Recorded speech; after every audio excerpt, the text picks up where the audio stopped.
Magandang araw pong muli sa inyo. Nagpapasalamat po kami sa inyong patuloy na pagsubaybay sa ating YouTube channel. Ating ipagpapatuloy ang ating talakayan ukol sa serbisyo ng tren sa probinsya ng Cavite noong 1908 hanggang 1936. Sa pagkakataon pong ito ay magpo-focus po tayo sa mga lugar na minsang nalagyan ng riles ng tren at ang mga istasyon nito. Kasama na po ang mga salitang salaysay na narinig ng mga Caviteño mula sa kanilang mga ninuno na nakaabot sa nilimutang serbisyo ng tren sa ating probinsya. Ang nakikita po ninyo ay ang timetable ng biyaheng Manila-Cavite Railway Line, noong 1910s. Kailangan na tanungin natin si Abby, ukol sa mga impormasyon na maari nating malaman mula sa timetable na ito. Salamat Amihan. Hayaan mong bigyan ko ng interpretasyon ang timetable na naiyan. Sa araw na nakikita mo ngayon ay ang mga bilang ng tren na bumibiyahe sa dalawang magkaibang direksyon ang southbound, na nagmumula sa Kamaynilaan at ang northbound na mula naman sa Cavite pabalik ng Maynila. Higit na mahalaga na makikita sa timetable na ito, ay ang precision sa oras ng pagdating ng mga tren sa bawat istasyon. Amihan, mayroon ka bang pagsusuri mula sa table na ito, na gusto mong ibahagi sa amin? Abby, napansin ko lamang sa timetable na ito na mabilis ang biyahe mula sa Cavite, kumpara sa ating kasalukuyang panahon. Gusto kong ipapansin, na ang tren number 501, na umalis ng Paco Station sa oras na 5:48 nanograms umaga, ay makakarating sa Cavite sa ganap na 7:16 ng umaga, o kabuoang halos isang oras at kalahati. Samantalang ang tren bilang 503, na mula sa Manila Depot sa Tutuban ay makakarating naman sa Cavite sa loob halos ng 2 oras. Amihan, ang isa pa sa mahalagang impormasyon na makukuha natin sa timetable na iyan, ay ang mga lugar na kinaroroonan ng mga istasyon ng tren, magmula sa Manila Depot hanggang sa Cavite Depot. Sa pamamagitan ng website ng philippinetrainsfandom.com na ang link ay nasa ibaba, nagawa niyang isa dokumento ang mga riles at istasyon ng tren sa Pilipinas. Katulad ng iba pang mga researcher sa kasaysayan ng train ay kakatulungin natin ang website na ito, upang matunton ang ating mga istasyon ng tren at ang mga area na dinaanan ng riles nito. Ang pinaka-hub ng sistema ng train sa Luzon ay matatagpuan sa Tutuban, kung saan ang lahat ng serbisyo ng tren, patungo ng Hilagan at Katimugang Luzon, ay pinag-uugnay. Sa panahon na tinatawag na gininto ang kapanahunan ng tren, ang area ng Tutuban ay hindi lamang isang central station ng train, kundi isa sa pinakamahalagang sentro ng komersyo ng buong Luzon. Ang susunod na istasyon na makikita natin sa timetable, ay ang San Lazaro Station. Ito ngayon ay kilala na sa tawag na Blumentritt Station, at nagagamit pa hanggang sa kasalukuyan ng mga commuter sa Metro Manila. Ang susunod na istasyon ay ang Santa Mesa Station, na hanggang sa ngayon ay existido at ginagamit pa rin ng mga commuter sa Kamaynilaan. Ang susunod na istasyon ay ang Pandacan Station, dahilan sa wala pong makitang lumang litrato ang researcher, ay ginamit sa bahaging ito ang litrato na kinuha ni Joshua Lim, na kanyang ipinost sa Wiki Creative Commons. Ang susunod, at tinuturing na pinakamahalagang istasyon sa kahabaan ng Manila-Cavite Line ay ang Paco Station. Ito ay dahilan sa ito ang magsisilbing hub ng mga linya ng sistema ng tren sa iba't ibang bahagi ng Timugang Luzon, patungo sa mga probinsya ng Rizal, Batangas at Cavite.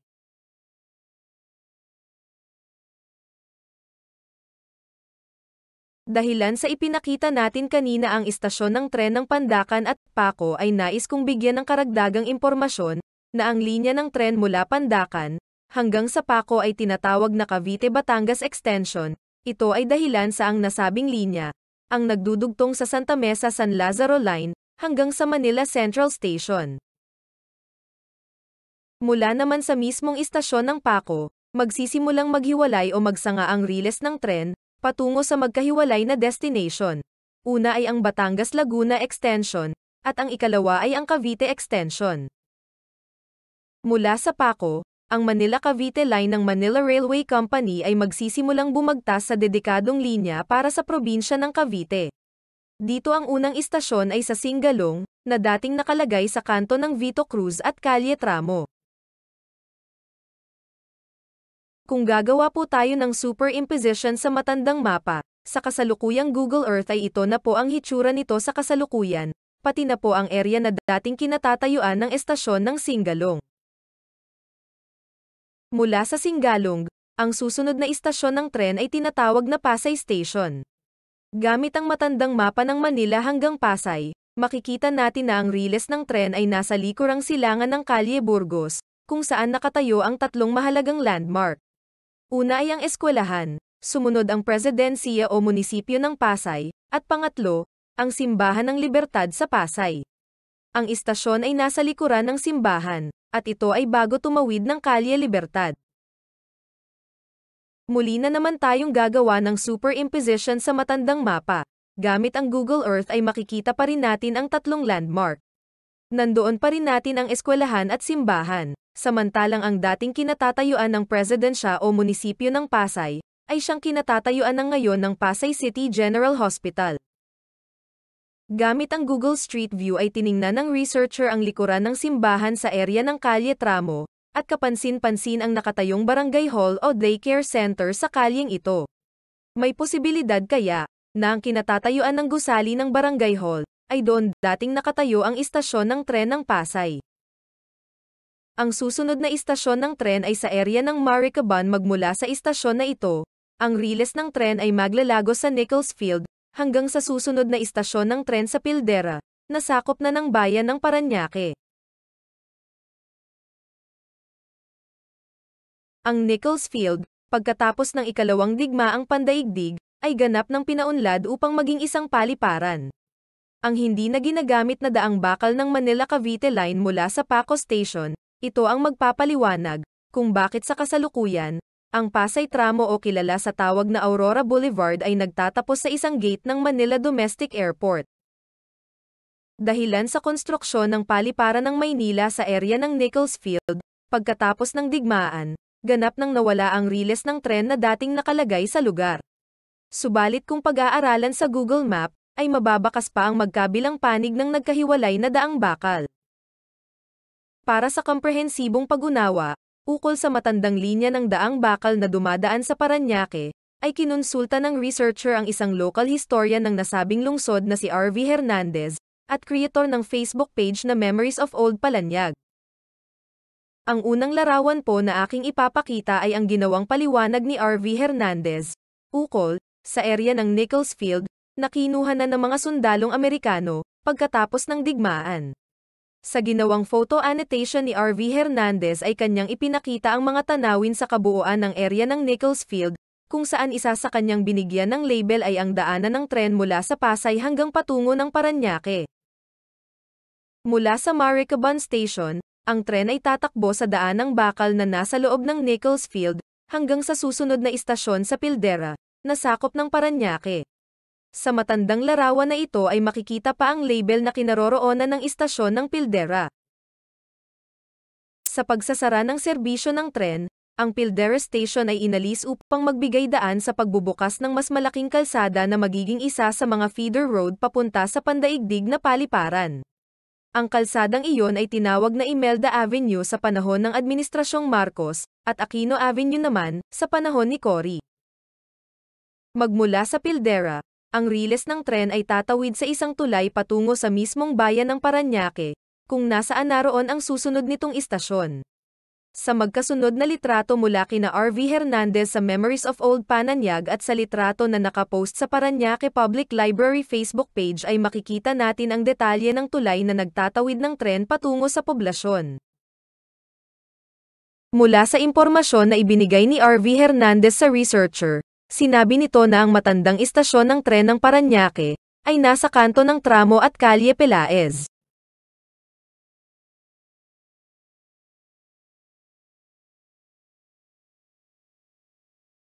Bago ko iwanan ang daang bakal ng Parañaque, ay hayaan po ninyo na aking ibahagi sa inyo ang ilan sa mga litrato na ipinagamit sa atin ni R.V. Hernandez na nagpapakita ng mga relikya ng naglahong serbisyo ng tren sa Parañaque. Sa litrato ng matandang railway bridge sa Parañaque ay ibinahagi ni R.V. Hernandez ang litrato na kinuha ni Vice Mayor Rico Goles, kung saan makikita ang natitira pang cylinder foundation ng matandang railway bridge, na nilagyan na ng bagong tulay na tinatawag ngayon na Santo Niño Bridge.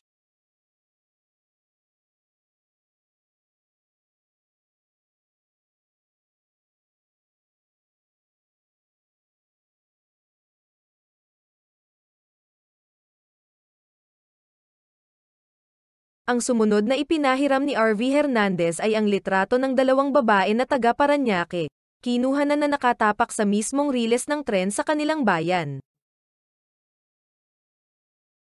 Ang panghuling litrato ay ang kabuoang tanawin ng poblasyon ng Parañaque, na makikita mula sa likuran ang railway bridge ng Manila Railway Company, kung saan ang riles sa pagkatawid ng tulay ay maglalago sa kahabaan ng kalye na hanggang ngayon ay tinatawag pa rin na tramo. Mula sa Parañaque, ang susunod na estasyon ay nasa bayan ng Las Piñas.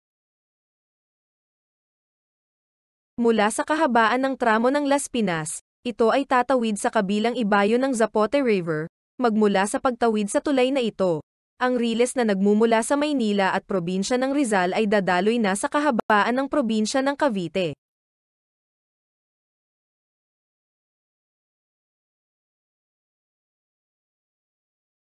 Ang magkasunod na dalawang litrato na kinuha na ni James Lazara, na isang local historian ng Las Piñas ay makikita na lamang ang isang bahagi ng daang bakal ng Las Piñas. Masasapantahan na mayroong mga elevated portion sa kahabaan ng daang bakal ng Las Piñas na mayroong kongretong buhos na waring isang paraan para ma-compensate ang malambot na lupa sa area.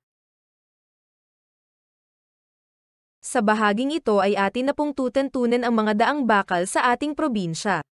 Nililinaw ko po na sa segment na ito ang atin po munang titingnan ay ang linya ng Manila hanggang sa bayan ng Cavite. Ang ukol po sa Manila Naik Line ay sa susunod po nating serye ng video tatalakayin. Atin pong gagamitin ay ang isang matandang mapa ng linya Manila-Cavite Line, mula sa digital collection ng University of Wisconsin sa Milwaukee, na nakapost sa Facebook page na Philippine Train Enthusiast and Rail Fan Club at itinuro ni Juan Paulo Calamian sa Researcher, sa Kasaysayang Kabitenyo page sa Facebook. Sa matandang mapa ay makikita na hagip nito ang kahabaan ng linya ng riles ng tren mula sa bayan ng Las Piñas hanggang sa dulong istasyon nito sa area ng Cavite Puerto. Magmula sa Las Piñas, ang linya ng riles ng tren ay tatawid sa Zapote River, at dito, ang tinataya na istasyon ay nasa bahagi ng kinaroroonan ngayon ng Zapote Bacoor Market.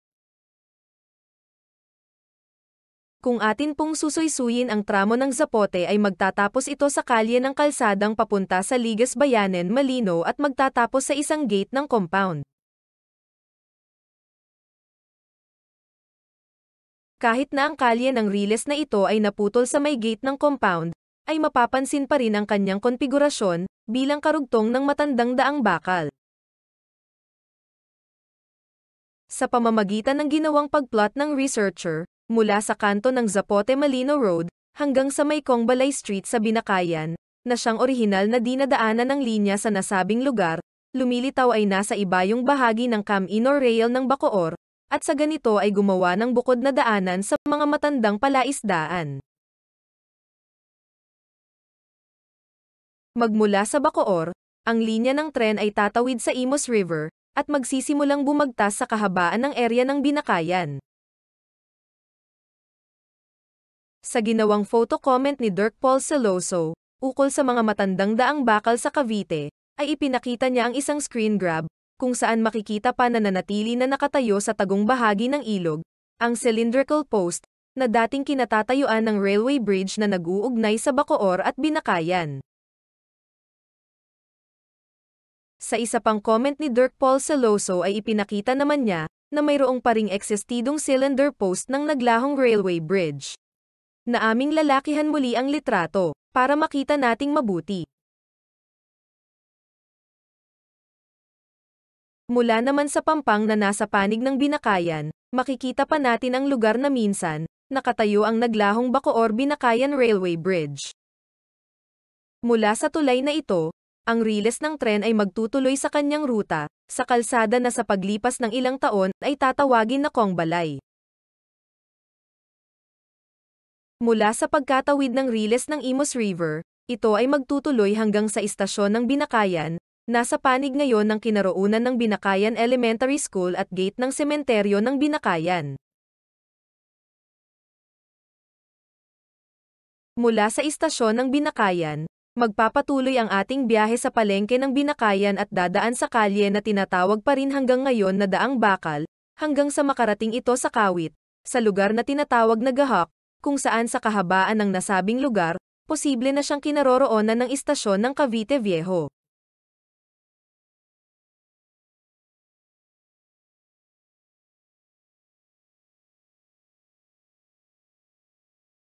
Ang Daang Bakal mula sa Kawit ay maglalagos naman sa area ng tramo sa susunod nitong istasyon sa San Juan at Noveleta. Mapapansin ang kalapitan ng dalawang istasyon ng tren, dahilan sa 3 minuto lamang na biyahe sa isa't isa. Sa pamamagitan ng mapa na ito, ay susuriin natin ang kinaroroonan ng dalawang istasyon. Sa mapang ito, ating ipapakita sa dalawang magkasunod na araw ang kinaroroonan ng dalawang magkasunod na istasyon na sakop ng bayan ng Noveleta. Kasunod naman ito ang kinaroroonan, ang poblasyon ng Noveleta, na mula sa magkabilang istasyon ay mapupuntahan ng Madalien, dahil sa mga kalsada na nag-uugnay sa poblasyon ng nabanggit na bayan. Mapapansin din sa mapa, na ang linya na tatawagin na Naik Extension ay ginagawa na. Tandaan na mayroong 4 na taong pagitan ang Manila-Cavite Line at ang Naik Line Extension. Ngayon naman ay titingnan natin ang mga nasabing lugar, gamit ang Google Earth Satellite Map, at Street View. Ngayon naman ay titingnan natin ang mga nasabing lugar, gamit ang Google Earth Satellite Map, at Street View. Ang makikita po ninyo ay ang kinaroroonan ng San Juan Station. Sa kasalukuyan ay ito na po siya ngayon. Ang kasunod naman ay ang Noveleta Station. Sa kasalukuyan sa area na ito naroon ang Noveleta Station ng Manila-Cavite Line. Sa kasunod na litrato ng Street View sa dating lugar ng istasyon ng tren sa Noveleta ay ang magkaharap na kalsada sa lugar. Pansinin na ang area na ito ng dating estasyon ng tren ng Noveleta ay mayroong karugtong na kalsada sa kabilang kanto ng krus na daan. Ang nakita ninyong makipot na kalye sa kaliwa ng krus na daan ng istasyon ng Noveleta ay ang siyang daanang bakal patungo sa noon ay ginagawang mga riles ng tren hanggang sa Naik. Sa mga huling bahagi ng ating video na ito ay bibigyan po natin ng pansin ang linya ng tren mula sa istasyon ng Noveleta, hanggang sa loob ng noon ay bayan ng Cavite. Bago tayo magtuloy sa loob ng bayan ng Cavite, ay pag-aralan po muna nating mabuti ang detalye ng mapa na ating ginagamit. Akin pong lalakihan ang isang bahagi ng mapa na ito upang ipakita sa inyo ang kalsada na daanan ng Noveleta at Cavite na ngayon po ay tumatakbo sa pamamagitan ng marker na dilaw. Ang susunod po na araw na kulay asul na ngayon ay tumatakbo sa lugar kung saan nakalagay ang ruta ng matandang riles ng tren ng Cavite. Tinutukang mabuti ng researcher ng mahabang sandali ang bahaging ito ng matandang mapa ng Noveleta Line, upang higit na maging accurate ang kanyang ginagawang pagbakas sa linya ng Daang Bakal ng Manila-Cavite Line. Binigyan niya ng pansin ang konfigurasyon ng mga linya ng intersection ng Noveleta. Pagkatapos ay itinulad ng researcher ang nasabing konfigurasyon sa kasalukuyang kaayusan ng mga daan sa eryang ito ng Noveleta.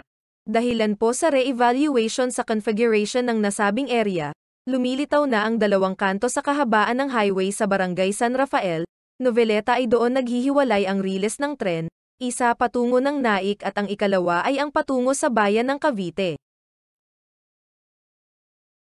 Dahilan sa higit na diretso at unang operasyonal ang riles na papunta sa loob ng Cavite, mahihinuha na ang matandang estasyon ng tren sa Noveleta ay nasa perimetro ng area na kinatatayuan ngayon ng Barangay Hall ng San Rafael 3.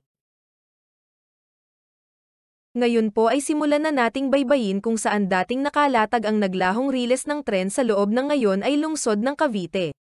Gamit ang lumang mapa na ating bibigyan ng superimposition sa Google Earth Satellite Map. Ngayon naman po ay ating titingnan ang dalawang mapa, kung saan natin pagsasabayin na guhitan ng kulay dilaw, ang daanang bakal sa lumang mapa at Google Earth Satellite Map. Lumilitaw na ang guhit ng kalsadang ito, ang siyang dating kinalalagyan ng riles ng tren, papunta ng bayan ng Cavite. Mula sa pagliko sa Noveleta, ang riles ng tren ay babaybay sa bahagi ng dalampasigan ng Manila Bay na hangganan ng kahabaan ng tangway ng Cavite. Ipinapapansin din ng researcher na sa magkaparehong mapa, makikita ang presensya ng erasan o salt bed sa ating focus area. Sa pag-aaral na ito, napansin ng researcher na ang segment na ito ng naglahong Manila-Cavite Railway Line ay nakakalamang kaysa sa iba. Una, hindi ito naging tirahan ng maraming mga tao, katulad ng mga sinaunang nilatagan ng Riles. Sa pamamagitan ng Google Satellite Map ay makikita pa sa itaas ang malalim na impresyon ng Riles ng tren, na hindi mapapansin sa ground level. Sa bahaging ito, ay makikita naman natin ang lugar kung saan nagkaroon ng pinakamalapit na tagpo ang kalsada ng Cavite at ng daan ng Bakal. Sa litratong ito ay aking ipapakita ang porsyon ng area na dinaanan ng Riles ng tren, kung saan makikita pa sa pamamagitan ng Google Satellites, ang malalim na peklat na likha ng bigat ng pagdaan ng tren sa minsang nakalatag na Riles sa lugar, na parang hindi kayang burahin sa nakalipas na 100 taon. Sa bahaging ito ng Cavite ay nawala kahit ang bakas ng Riles, ito ay dahilan sa hindi namintay ng area, pagkatapos na tumigil na ang operasyon ng tren, at ganap ng kinain ng dagat. Sa pagkakataon pong ito, ang ating ginagawang pagbabakas sa mga daang bakal ay nasa loob na ng lungsod ng Cavite. Mula sa matandang mapa, gagamitin natin ang isa pang detalyadong mapa mula sa libro ni Gervasio Pangilinan, na nagpapakita ng mga dinaanan ng Riles ng tren, ayon sa mga kalye sa loob ng syudad. Sa pagtingin sa mapa ni Pangilinan, lumilitaw na ang malaking bahagi ng Riles ng tren na nasa dalampasigan ng Cavite ay napalubog na sa dagat. Sa pamamagitan naman ng Google Earth Satellite Map, ay makikita natin ang bahagi ng Riles ng tren ng Cavite, na lumubog na sa bahagi ng dagat dahilan sa pagsulong paloob ng shoreline ng lungsod. Ang bahagi ng lumubog na kahabaan ng Riles ng tren ay magsisimulang makita ang karugtong sa lupa sa area ng dalampasigan na kinaroroonan ng mga kalye ng Champaka at Pilapil. Magmula sa Pilapil Street, ang Riles ng tren na ang kahabaan ay nasa dakong dalampasigan hanggang sa distrito ng Santa Cruz, ay magsisimula ng pumalayo at dahan-daang pumapaloob sa kalupaan sa area ng distrito ng Caridad. Sa sunod-sunod na satellite photo mula sa Google Earth ay makikita pa natin ang bakas ng daang bakal ng Cavite. Ang linya ng naglahong Riles mula Kalye Pilapil hanggang Bautista, Kalye Bautista hanggang sa Ronquillo, mula sa Ronquillo hanggang sa kalye ng De Leon. Ang researcher ay naging residente ng Cavite City at nanirahan sa Padre Justo, kung saan ang likuran ng kanilang bakuran ay tinatawag nilang Kalye Tren. Mula sa Kalye de Leon, ang Kalye Tren ay nanatiling existido at dahilan sa pamamayani noon ng salitang Chavacano sa Cavite City, ang Kalye Tren ay tinawag nilang Via Feria. Ang buong kahabaan ng Via Feria, na lamang ang nanatiling existidong tramo sa loob ng Cavite City. Mula sa Via Perea, ang Riles ng tren ay tatagos sa Kalye Lopez Haina, kung saan ito ay magsisimulang bumaybay ng distrito ng San Roque. Makikita po natin ang bakas ng daang bakal mula sa Via Perea hanggang sa Kalye Lopez Haina, sa pamamagitan ng configuration ng mga pader sa likuran ng mga bahayan sa area. Dahilan sa ang mapa sa libro ni Gervasio Pangilinan ay hanggang sa distrito ng Caridad lamang, mapipilitan tayo na bumalik sa matandang mapa kung saan makita ang dulo ng Riles, na dumadaan ng distrito ng San Roque, hanggang sa bakaanang bahagi ng Cavite Puerto. Mapipilitan sa pagkakataon ang researcher sa bahaging ito na gumawa ng paghihinuha mula sa configuration ng matandang mapa. Dahilan sa walang makita mula sa Google Satellite Map, na mahabang kalyehan na katulad sa Via Perea na nasa Caridad. Mahihinuha na ang extension ng Kalyeng Lopez Haina, ang siyang naging kalye tren sa kahabaan ng San Roque, at ang istasyon nito ay maaaring nasa panig ng kasalukuyang Manuel Rojas Elementary School, o sa dating police station ng Cavite City. Ang pinakadulong linya ng Riles ay magtatapos sa mismong harapan ng Porta Baga, na papasok sa loob ng Cavite Puerto. Sa isang kapanahon na litratong ipapakita namin sa inyo, ay makikita ang area kung saan naroon ang huling istasyon ng tren ng Manila-Cavite Line. Ang sumunod na litrato na inyong makikita ay ang mga kotsero sa Cavite Puerto, na naghihintay ng kanilang mga pasahero na bababa ng tren mula sa Maynila para ihatid sa loob ng nababakurang bayan ng Cavite. Tingnan ang caption na ang mga kotsero ay awaiting their victims, sa konteksto ng litrato ay nais ipakita ang pagiging mahal ng kanilang sinisingil na pamasahe sa mga sasakay sa kanilang kalisya. Tinatapos na po muna namin ang bahagi ng video na ito, para ihanda ang susunod na episode ukol sa Manila na-ikline ng serbisyo ng tren sa probinsya ng Cavite. Inaasahan po namin na muli po ninyo kaming sasamahan sa susunod na video.